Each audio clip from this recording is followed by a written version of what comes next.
We're back now with our top story spotlight interview with the man behind the product on millions of homes all across the country. Ring cameras. Doorbell surveillance video from one of Ring's competitors, of course, has been a significant source of evidence in the Nancy Guthrie case. This footage we've shown many times on our air showing a mask-gloved figure in front of the 84-year-old's door came from one of Google's Nest doorbell cams, even though Guthrie did not have a Nest subscription.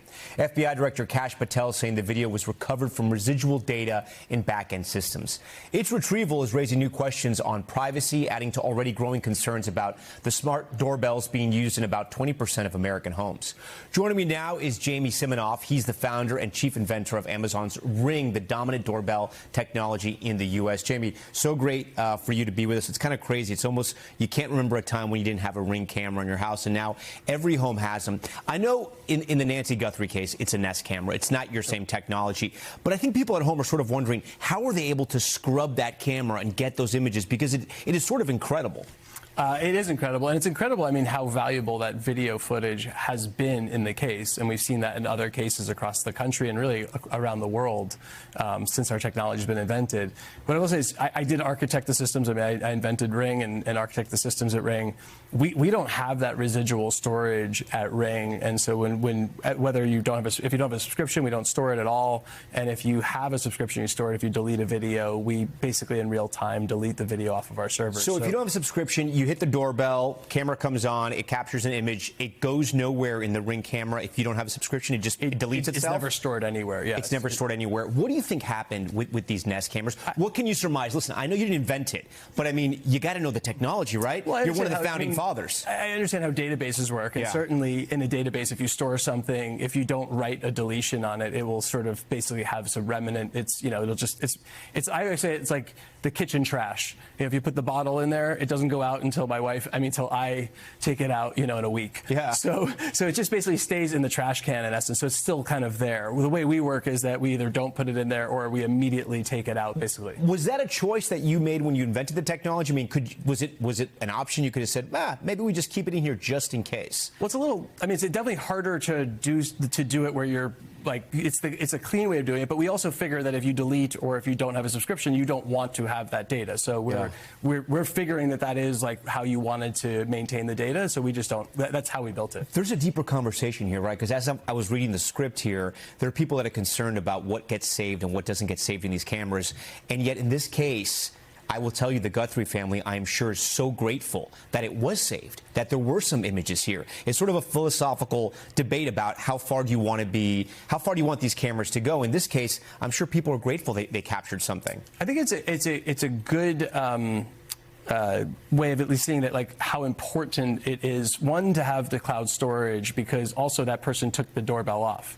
So just by having cloud storage, which is how we designed this, you know, it goes to the cloud. So if you do want to keep the data, that if someone did come to your house and sort of knocked it off, that you would have kept that. So I think it's like shows how important it is, and I think it is a wake up for people that if you maybe didn't have this and you want to have the, you know, video stored, that this is something you should get on and do. Yeah, again, and I know this is the Nest cameras, not the Ring cam, but since you know about this, you're an expert, if you could explain it. We heard today from the sheriff in this case, and they said basically Google's going back to these cameras, and it's taking days for them to use the word scrub, and they have to go, I think it's 8 layers or 8 generations. I'm not even sure that's the right terminology. Why does it take so many days for them to kind of go back to try to find those images? How does that work? Yeah, and I don't know, again, I wouldn't know how it works on theirs. I mean, it's something in the database, and obviously where they still have this data stored, so it's taking them time to figure it out, or that's where the database is. You know, for Ring, you know, if it is stored and our customers have that, then obviously they can then just, you know, share it off of there. Right, but you have no idea why it would take days for people to go back to find these files, I guess. I guess it's in some ways it's digging through the trash, right? It just takes time to find like the actual thing that's in there, because it's kind of not stored in it's not like it's stored in a file system. Yeah. It's like obviously been sort of discarded somewhere. All right, you guys had an ad during the Super Bowl that got a lot of attention. If we can play that for our viewers now, we'll talk about it on the other end. This is Milo. Pets are family. But every year, 10 million go missing. And the way we look for them hasn't changed in years. Until now. One post of a dog's photo in the Ring app starts outdoor cameras looking for a match. Search Party from Ring uses AI to help families find lost dogs. Since launch, more than a dog a day has been reunited with their family. Be a hero in your neighborhood with Search Party. Available to everyone for free right now. Join the neighborhood at ring.com. So I'm going to say there's going to be two types of people that watch this ad. People that are like, wow, that is incredible. What a great idea. And other people going, whoa, whoa, whoa, wait a minute. Why can my neighbors access my Ring camera? Where do you stand on this, and what did you learn from this experience at the Super Bowl? I mean, certainly what we learned from the experience is that your neighbors can't access your Ring camera. What it's doing is it allows, like, if we find a dog, so we're going to say, like, Tom, this dog that's missing in the neighborhood that was posted looks like this dog in front of your camera. Do you want to contact your neighbor? And so we give every owner of the Ring camera, they have 100% control, privacy, anonymity, and then they can choose to talk to their neighbor. But it feels like, okay, someone's monitoring then the images in my camera, correct? I think, so we launched the service in September. We talked about the service in September. We launched it in November. We've been talking about it. It's a 30-second commercial. Those are very tough to tell, like, the full story in. Certainly based on the concern we saw, yes, I wish we had, like, put in a little bit more of that, the optionality and how it works. 30 seconds is tough. And so I have a Ring camera. Is this feature already out? Is it operational? The feature's already out, and so what is the feedback you're getting? Has it saved any dogs? Has it found any dogs? We're reuniting one dog per day on average. One dog per day. You already know this. Yeah. Oh yeah. We've over 100 dogs have been reunited with their families through this feature. And again, your privacy is maintained. So if you get an alert for this, if you just say, like, I don't want to do anything, no one knows. Like, you're totally fine. It's only if it's the same thing as finding a dog in your backyard. Looking at the tag on it, seeing the phone number, and deciding whether or not to call it or not. So that's all we're doing. Talk to me about how this works then with law enforcement, right? Because there was a partnership with Flock. Explain what happened there, why it went sideways. So we have a thing called Community Request. It's a totally separate thing than Search Party for dogs. Community Request is what was used, like, for example, in the Brown shooting. The local police department was able to request footage from the people in the neighborhood and say, like, this incident just happened. Can you send us footage? Again, to the anonymous side and the privacy, if you don't want to do that, if you say no, they don't even know who they asked.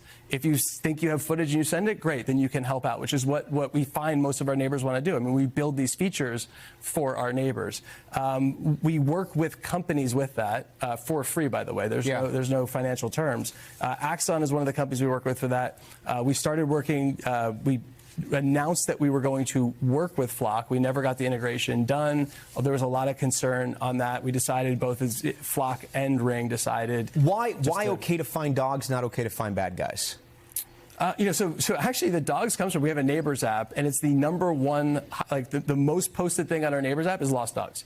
So finding lost dogs is really because our neighbors are looking for lost dogs. Like, that's the biggest problem we're seeing in the neighborhood. And so we built the feature because there's no other way to do it other than driving around and yelling for your dog or putting up a sign. What's the argument against not helping law enforcement trying to find bad guys?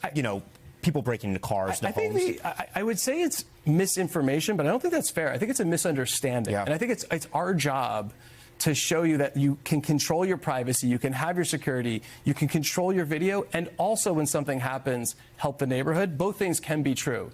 And it's, it's a message that it's like my job to get that out there, to show that we are maintaining your privacy and security, while also allowing you, when something happens, when there's a missing dog or when there's something happening in your neighborhood, to work with the people if you want to. And what do you say to people that are like, well, then that sounds great, but how do I make sure that the FBI, the CIA is not listening to my conversation when I'm outside with my wife, or I'm on a cell phone call, a business call? How do I make sure that the CIA gets a warrant, the FBI gets a warrant now? If I'm having a private phone conversation, it's being recorded and sent directly to the government. I mean, they don't, but I can also say we also offer end-to-end encryption. So if you actually are, like, depending on, like, we have it as an option. So depending on how worried you are about things like that, we literally have end-to-end encryption. That just, like, you're done. Give me the origin story for this, for Ring Cam, because I'm sort of fascinated by the whole device, because you literally see it everywhere.